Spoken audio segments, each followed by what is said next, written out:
Hello everyone, my name is Siddhi Agrawal और मैं Siddhivinayak standard से हूँ। आज हम पढ़ेंगे बायोलॉजी में, लेकिन हम क्या पढ़ेंगे? Chapter number 15, body fluids and circulation. आपको पता है बॉडी फ्लूइड्स एंड सर्कुलेशन के दो पार्ट है, ब्लड एंड लिम्स। ब्लड एक मेन कंपोनेंट है जिसमें बहुत सारे कंपोनेंट्स आते हैं, उसमें से हम सब टॉपिक पढ़ने वाले हैं ब्लड ग्रुप्स। तब हमारा सब टॉपिक है ब्लड ग्रुप।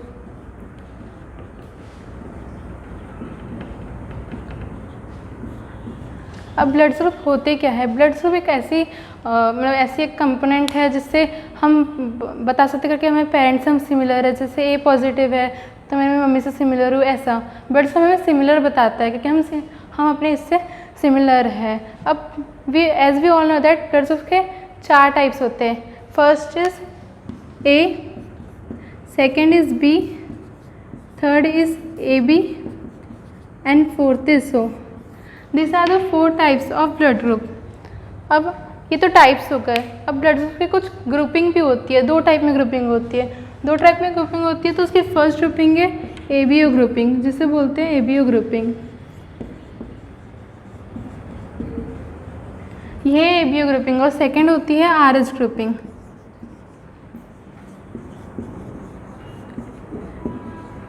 ये हो गई 2 टाइप की ग्रुपिंग, ABO ग्रुपिंग और RH ग्रुपिंग। इसमें से हम पढ़ने वाले ABO ग्रुपिंग।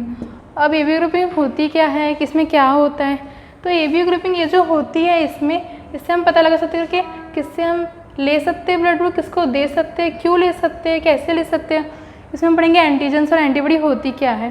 तो सबसे पहले हमें ABO ग्रुपिंग समझने के लिए हमें बनाना पड़ेगा 3 कॉलम्स, जिसमें उसमें 3 कॉलम्स बनाना पड़ेगा हमें। तो ये 3 कॉलम, ये 3 कॉलम हो गए। सबसे पहले में आएगा blood group,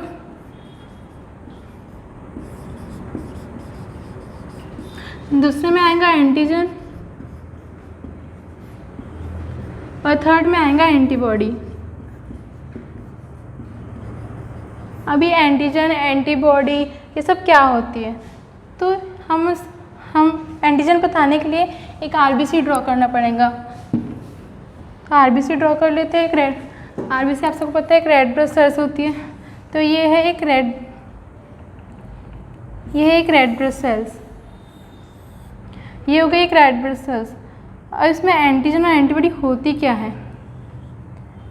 this is RBC। तो ये जो आउटर मोस्ट वॉल है RBC की, ये वाली जो वॉल है, इसे बोलते हैं antigen. This is called antigen. अब एंटीबॉडी क्या होती है? एंटीबॉडी ब्लड प्लाज्मा में होती है। Antibody is present on blood plasma. अभी ब्लड प्लाज्मा में प्रेजेंट होती है। तो ये जो RBC है उसके बाहर जो मैं डॉट लाइट स्ट्रक्चर बना रही हूँ, ये है डॉट लाइट स्ट्रक्चर। तो ये ब्लड प्लाज्मा है और इसके अंदर जो है ये है एंटीबॉडी। अब एंटीबॉडी क्या प्रोड्यूस करती है, क्या होती है एक्चुअली हम पढ़ेंगे। ये एंटीबॉडी प्रोटीन प्रोड्यूस करती है। जो ये RBC के पास जो डॉट लाइट स्ट्रक्चर है उसमें ये जो प्रोटीन, इसके अंदर जो एंटीबॉडी है वो प्रोटीन प्रोड्यूस करेंगी, जो हेल्प करती है RBC को प्रोटेक्ट रखने में। अगर बाहर से भी कोई एंटीबॉडी आती है तो हमें हेल्प करती है वो प्रोटीन को प्रोड्यूस करने में। अब ये हो गई। अब तो हम लिखेंगे ब्लड ग्रुप्स, एंटीजन, एंटीबॉडी। हम 4 ब्लड ग्रुप जो हमने पढ़े हैं 4 टेस्ट, वो कौन से? A, B, AB and O। ये हमने 4 टाइप्स पढ़े ब्लड ग्रुप के, A, B, AB, O। अब ये 4 टाइप्स में थे। इस 4 टाइप में एंटीजन क्या होती है, एंटीबॉडी होती है, किस में एंटीजन होती है या फिर नहीं होती है, फिर ब्लड ग्रुप क्या होते हैं। ये पढ़ने से पहले हम पढ़ेंगे करके इसमें से 2 स्पेशल ब्लड ग्रुप्स है जिसके कुछ मेन एक स्पेसिफिक नेम दिया हुआ है। तो स्पेसिफिक नेम क्या दिया हुआ है? जो सबसे पहला AB जो ब्लड ग्रुप है, इसे स्पेसिफिक नेम दिया गया साइंटिफिक यूनिवर्सल एक्सेप्टर। क्या बोलते हैं? Universal acceptor. अब यूनिवर्सल एक्सेप्टर क्यों है ये मैं आपको बाद में बताऊंगी। उससे पहले एक और ब्लड ग्रुप है, ये यूनिवर्सल एक्सेप्टर है। एक्सेप्टर मतलब जो किससे भी कोई भी ब्लड ले सकता है। जैसे कि ये जो ब्लड ग्रुप A है वो ले सकता है, A से ले सकता है, B से ले सकता है, AB से भी ले सकता है और O से भी ले सकता है। इसको बोलते हैं यूनिवर्सल एक्सेप्टर। कोई के बुक में रेसिपिएंट्स भी लिखा होगा, लेकिन इसे यूनिवर्सल एक्सेप्टर बोलते हैं। अब आती है ब्लड ग्रुप ओ की बारी, जो एक स्पेशल है। ब्लड ग्रुप ओ जो है उसे बोलते हैं यूनिवर्सल डोनर। क्या बोलते हैं? Universal donor. अब यूनिवर्सल डोनर क्यों बोलते हैं इसको? यूनिवर्सल डोनर इसलिए बोलते हैं इसको क्योंकि ये किसी से भी ब्लड ले सकता है, किसी को भी ब्लड दे सकता है। ये ए को भी ब्लड दे सकता है, बी को भी ब्लड दे सकता है, ए बी को भी ब्लड दे सकता है और ओ को भी ब्लड दे सकता है। अब ये क्यों दे सकता है ब्लड, ये हम समझेंगे। अब ये जो मैंने 4 ब्लड ग्रुप लिखे मैंने आपको बताई थी, अब इनके में एंटीजन क्या होती है, एंटीबॉडी क्या होती है, किस में एंटीजन होता है, किस में एंटीजन बॉडी नहीं होती है। तो जो ब्लड ग्रुप ए है फर्स्ट वन, उसमें एंटीजन होता है ए, तो यहाँ पर जो एंटीजन होगा वो होगा एंटीजन ए। लेकिन इसमें एंटीबॉडी क्या होती है? उसमें एंटीबॉडी इसके जस्ट अपोजिट होती है, क्योंकि वो हेल्प करती है प्रोटेक्ट करने में। तो इसमें एंटीबॉडी होंगी बी। इसी के सिमिलर बी में एंटीजन कौन सा होगा? बी में एंटीजन होगा बी, लेकिन ब्लड एंटीबॉडी क्या होंगी? ए। एंटीबॉडी क्या होंगी? ए। अब आते हैं ए बी में। ए बी में एंटीजन दोनों होता है, क्योंकि वो ए बी ब्लड ग्रुप है ना, तो उसमें ए बी होता है बी भी होता है, तो एंटीजन ए एंड बी। अब एंटीजन तो दोनों आ गए, तो एंटीबॉडी में क्या आएगा? तो ये जो एंटीबॉडी है यहाँ पर ए बी में एक भी एंटीबॉडी नहीं रहती, हियर इज नो एंटीबॉडी। अब आती है लास्ट वन फोर्थ ओ की बात। ओ में एंटीजन कौन सी? ओ में एंटीजन होता है क्या? नहीं, ओ में एंटीजन होता ही नहीं है। ओ में एक भी एंटीजन नहीं होता। अगर लेकिन एंटीजन नहीं है तो एंटीबॉडी तो ज़रूर होंगी। तो ओ में एंटीबॉडी कौन सी होती है? A and B. ये तो हो गए एंटीजन और एंटीबॉडी की बात। लेकिन अब इसको कौन ए से ब्लड ग्रुप ले सकता है, कौन दे सकता है, कौन किससे ले सकता है, कौन किससे दे सकता है? तो सबसे पहले हम बात करेंगे ब्लड ग्रुप ए की। तो ब्लड ग्रुप वाला ए ब्लड ग्रुप वाला ए और ओ से ब्लड ग्रुप ले सकता है। अब ए और ओ से क्यों ले सकता है? ए से तो ऑब्वियसली वो मैच कर रहा है, तो ए से तो वो ब्लड ग्रुप ले ही सकता है, लेकिन ओ से क्यों ले सकता है? ओ से मैंने आपको अभी बताया करके जो ओ वाला ब्लड ग्रुप है उसे एक साइंटिफिक नेम दिया गया है, वो है यूनिवर्सल डोनर। तो वो किसी को भी दे सकता है। यहाँ पर लिखे मैंने ए बी और ओ, तो यहाँ पर ए आया ना, इसलिए वो ए को दे सकता है। अब ए वाला किसको दे सकता है ब्लड ग्रुप? ए वाला दे सकता है, ए को तो दे ही सकता है, वो ए बी को भी दे सकता है। अब ब्लड ग्रुप वाला ए को तो देगा क्योंकि वो उससे मैच करता है, लेकिन ए बी को क्यों देगा? तो हमने यहाँ पर लिखे थे करके जो ए बी वाला ब्लड ग्रुप है उसे यूनिवर्सल एक्सेप्टर बोलते हैं। वो किसी को भी वो किसी से भी ले सकता है, ए से, बी से, ए बी से और ओ से। तो यहाँ पर ए आया तो वो इसलिए ए से ले सकता है ए बी वाला ब्लड ग्रुप। अब आती है बी की बारी। सिमिलरली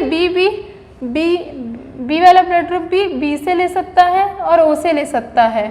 ओ वाला यूनिवर्सल डोनर है, इसलिए वो किसी को भी दे सकता है। अब बी वाला किससे ले सकता है? बी वाला ले सकता है, बी वाला किसको दे सकता है? बी वाला बी को दे सकता है और ए बी को दे सकता है। बी वाला बी को ऑब्वियसली देंगे ही, मैंने अभी बताई, और ए बी को दे सकता है क्योंकि वो यूनिवर्सल एक्सेप्टर है। बट ए बी में क्या होगा? ए बी में ये होगा ए बी वाला तो किसी से भी ले सकता है because it is universal acceptor. A B वाला किसको दे सकता है? ए बी वाला सिर्फ और सिर्फ ए बी को ही देगा।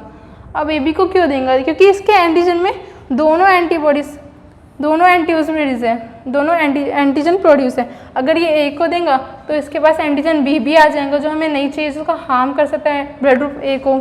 और बी को कर दिया तो इसके पास एंटीजन ए आ जाएगा जो हमें नहीं चाहिए, वरना वो हार्म करेंगे उस पर्सन को। और ओ को तो दे ही नहीं सकता क्योंकि ओ के पास एंटीजन है ही नहीं, ना तो ए है ना तो बी है, तो वो दे ही नहीं सकता। अब लास्ट वन फोर्थ वन, ओ वाला जो ब्लड ग्रुप है, ओ वाला तो यूनिवर्सल डोनर है, वो किसी को भी दे सकता है यूनिवर्सल डोनर। ओ वाला किससे ले सकता है? ओ वाला सिर्फ और सिर्फ ओ से ही ले सकता है। ओ वाला ओ से सिर्फ इसलिए ले सकता है क्योंकि अगर उसने किसी और से लिया ब्लड ग्रुप तो उसके पास एंटीजन प्रेजेंट हो जाएंगे जो हमें एंटीजन बिल्कुल भी नहीं चाहिए। ये पॉइंट क्लियर हुआ? अब हम पढ़ेंगे दूसरे में। तो ये थी एबीओ ग्रुपिंग की। अब सेकेंड है RH factor, RH grouping.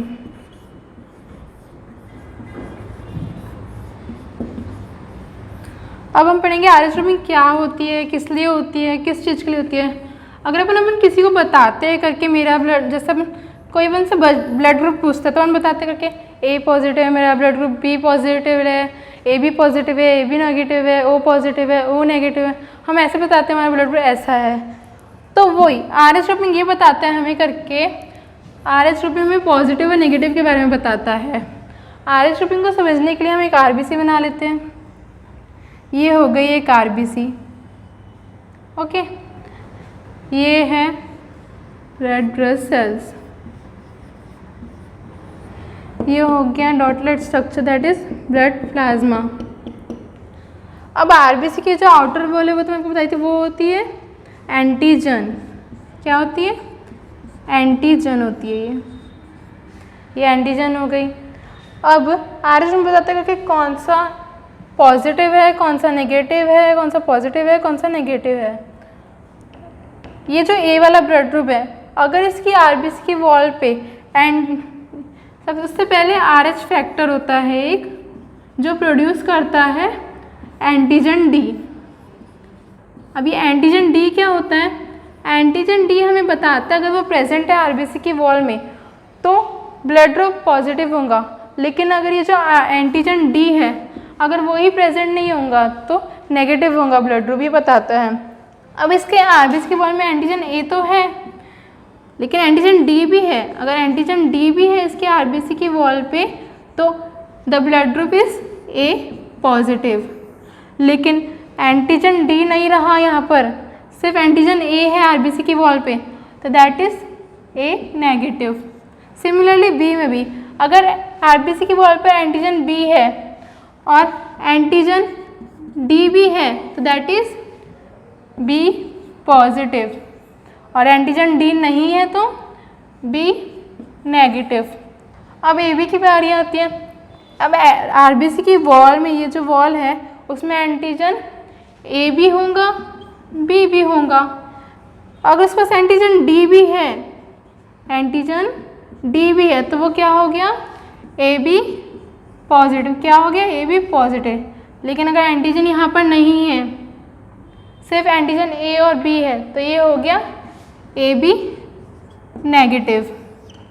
Similarly O में भी ऐसे ही होगा करके, ओ के ओ अगर एंटीजन तो रहता ही नहीं इसमें, ओ में एंटीजन रहता ही नहीं है, उसकी आरबीसी की वॉल में एंटीजन है नहीं, इस वजह से सिर्फ एंटीबॉडी है। तो अगर उसके आरबीसी की वॉल में अगर एंटीजन डी आ गया तो क्या हो गया?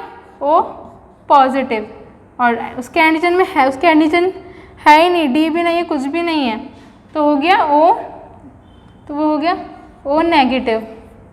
ऐसे होते बॉडी, ऐसे होते ब्लड ग्रुप पॉजिटिव और नेगेटिव। और ये दोनों बातें सेम होती है क्योंकि यूनिवर्सल डोनर और यूनिवर्सल एक्सेप्टर जो मैंने को बताई, जो ए बी है उसे क्या बोलते हैं? Universal acceptable. ये एक साइंटिफिक नाम दिया हुआ है इन दोनों को, because this two are special blood groups. Thank you.